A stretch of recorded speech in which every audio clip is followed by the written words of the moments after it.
È la prospettiva a rendere la bellezza qualcosa di meraviglioso.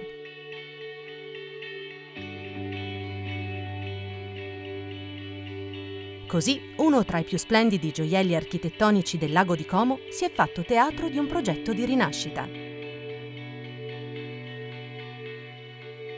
Riaprendo le proprie porte per accogliere un hub vaccinale, Villa Erba ha messo ancora una volta il proprio fascino e la propria storia al servizio delle persone. L'opportunità ritrovata di scoprire luoghi di un'eleganza sublime che tornano a condividere l'autenticità della propria anima coincide oggi con una spettacolare visione del futuro.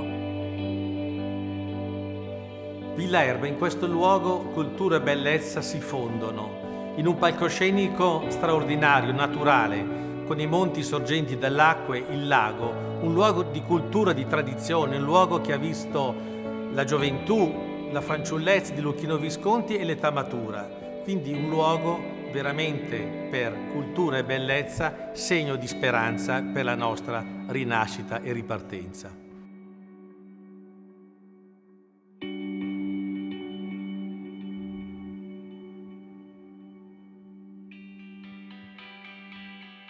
Da qui il lago di Como, incastonato tra le montagne, diventa simbolo dell'unione tra il desiderio di ritrovare la poesia in ogni giorno e la libertà di poterlo fare.